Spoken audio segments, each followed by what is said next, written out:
Here at Argos Anonymous, we cannot stop opening Echoes of Hokken booster boxes until there's none left. Let's go back in. My name is Adam. Welcome back to Argos Anonymous. We're going to open another box of Hokken just for those of you who need your fix and you don't have your own box. Wait, let's do the Zane trick. Okay, what do you think? Zane? Yes or no, Zane? Zane, place your bets, ladies and gentlemen. We're going in. Huh.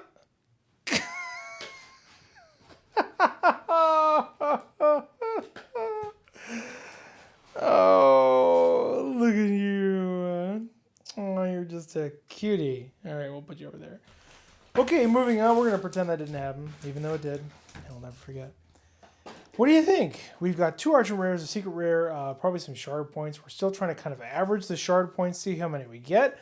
We're trying to pick up some good foil commons and see if there's anything crazy like blanks or golden tickets or whatever. Who knows what kind of mysterious shenanigans Amicon has in store for us. Oh yeah, and this case has already produced 2 number 13 full art foil serial cards. And so that raises the question, are we going to get a third one? Like, are the serial cards somehow linked, or are they not? Let's see what we get. I don't know if we're going to get another serial card in this one. Would that be too lucky? I feel like I might be too lucky. We'll just wait, what was that again? Oh yeah, the Game Capital. Woo! Game Capital, LGS advertising in a card game. That's kind of fun. That's kind of fun. I wonder if someone someday will just advertise something totally random, like their kid's lemonade stand or something. Be like, buy lemonade from Susie. It's the best lemonade in town. So what's your favorite deck? We've had a few days. We've had some time to Hokken it up. What do you like? What are you playing? I feel like some of the things I really like the most are not yet the most competitive, and I'm really trying to make them competitive just because I love them. But they're so fun to play, I play them anyway. Like the Beast Elemental deck, I just feel like it's close, but it needs something, and I'm not quite sure yet what to give it. Because this guy's great, right? In the Dino deck, Destroy a Storeus is outstanding. 3 cost, 2,000 power. When he arrives, you can destroy target damage unit, and if you do, he gets quickness. So you play him with like a Corona or that Ashes card or whatever, and you can actually deal damage to something like 500 damage, and then play this card, boom, kill it, give it quickness, break a tower.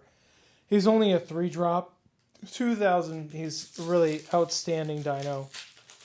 He's even good, not even in a Dino deck, which is what makes him such a good card. He doesn't rely on other dinosaurs to be effective. He actually doesn't even... Oh, sweet. Okay, well, why skip that? He doesn't even need fire, though. Right now, there's definitely most synergy with fire. This is great. We're talking about beasts and elementals. I needed this. Ravaging Rhinoceros. He's so cute. But actually, he could be very interesting. So he's just a 1-cost, 1,000 power unit.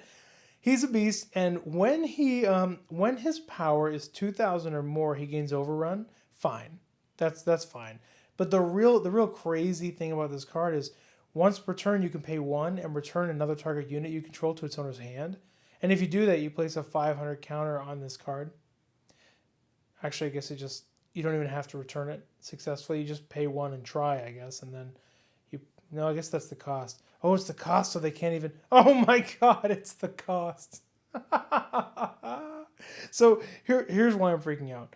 I guess I didn't realize that returning another unit to its owner's hand is the cost, because paying the cost doesn't go on the stack. So your opponent doesn't respond to the cost. So you can use this guy as an insurance policy for anything else you have in play. So you've got something else, you attack with it, your opponent tries to kill it with something, you can use this guy, bounce it back to your hand, and then as a bonus, he gets plus 500. This is a really, really good card with insane splash potential. The fact that it only costs 1, the fact that you can bounce any unit, you only have to pay 1, and he gets bigger, and he starts out at 1,000 and not 500 is outstanding and appropriate. His rarity is Argent, but this is really this is going to be a good card forever. That is just forever an outstanding card. So that's cool. Let's get 30 more of those, and then I can just retire a happy man. Nah, that probably won't happen. It's not restricted though, so I guess I need 3 of them. Land over elves, cute little Voidfire Elemental, the Night Riders, big mean Moose Bear.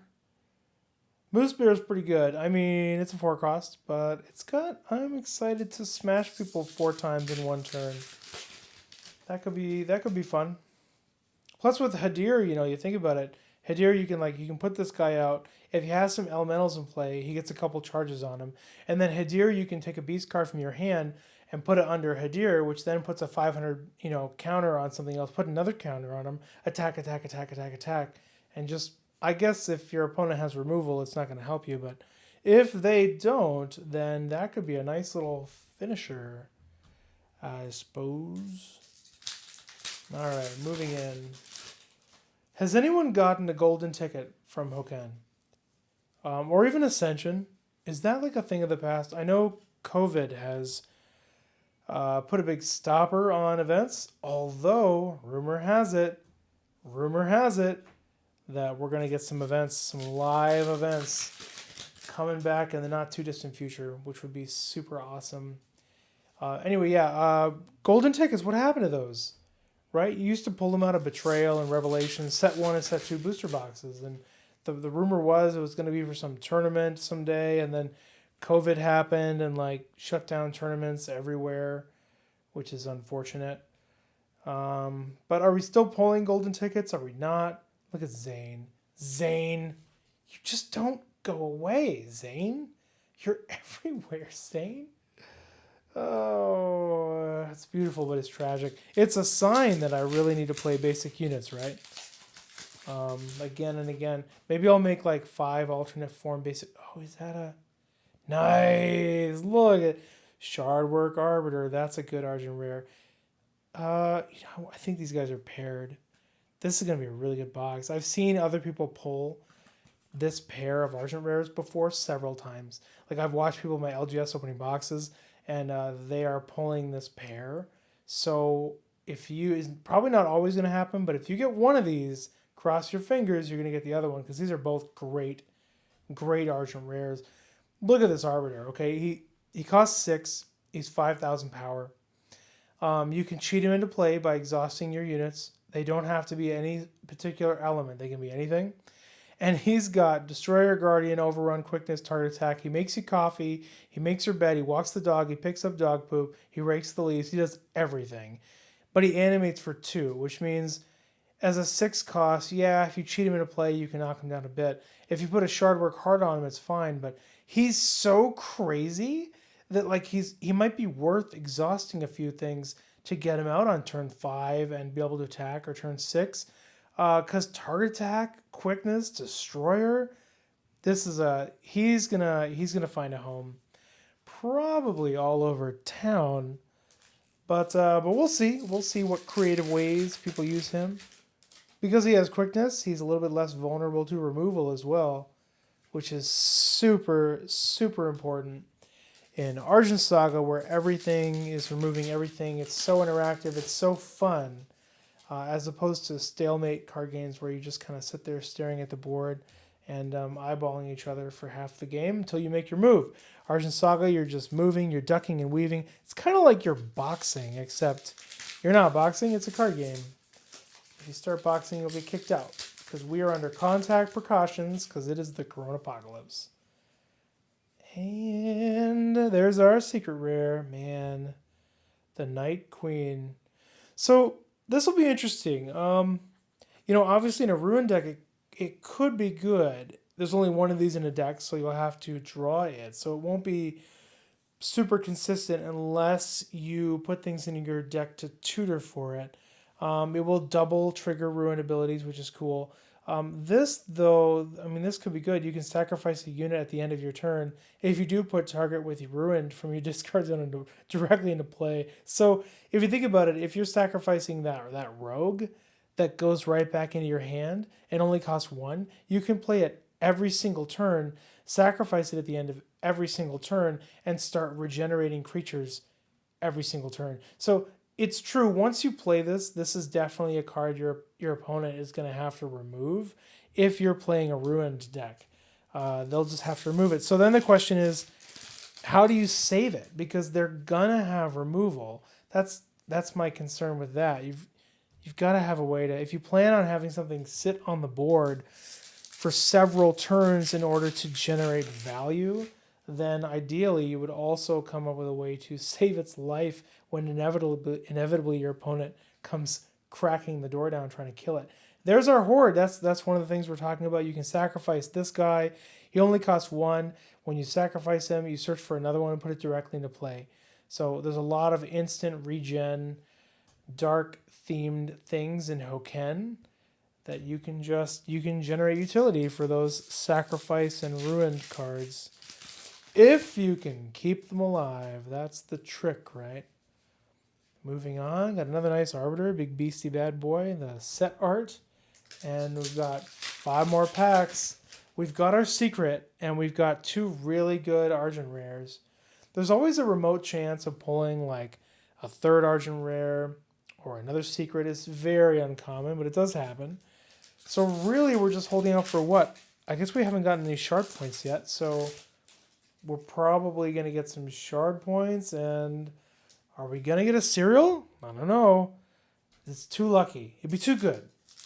It'd be too good. We've already gotten 2 in, what, 3 boxes? Oh, there's our shard point. What do you know? Who could have seen that one coming? Oh, hey, look at that. I heard these were in here. Oh, my God. So here's what happened. Okay, so it used to be that shard points were inserted in like an ancillary slot in the back. But in Hokken, they're part of the foil common sheet, which is why you're seeing them mixed in with commons, right? And so they're part of the common sheet, which means they're also on the foil common sheet. So every now and then you're gonna get a foil shard point. That's super funny. What do you do now? Do you collect it? Do you spend them? I guess I'll put it in a sleeve. I think it's fun. I think that's super fun. I don't know what I'll do with it. I probably won't spend them because it's not very common. That's funny. I like it. All right, one more pack. Come on, cereal, full art, foil. What do you got? Bloop. Nope. Hey, that's okay though. Look at that foil. We got a foil common Hokken Archaeologist. Appropriate, since that is the theme of the set. Archaeologist, of course, lets you search for a non-location augment. So you've got your warding amulets. You've got a ton of non-location augments exist, and she lets you search for them. So instant utility, however, it comes at a price. If you do search for an augment, it's not an instant +1 because then you have to put a card from your hand back on top of your deck. Still, though, this can help you tutor up your sort of broken combos that you're hoping to dominate with. And another nice Shardwork Dragon, the Dragon of Hokken, which we'll put over there. And that's it. I guess not a cereal today, but that's okay because we've already gotten 2 of them. And we got some really nice secret and Argent rares in this one. These are great. That was a good box. It was a good box. Good foil commons, other shenanigans. The foil shard point is hilarious. All right, enjoy that. Enjoy your week. Enjoy Hokken. Argos out.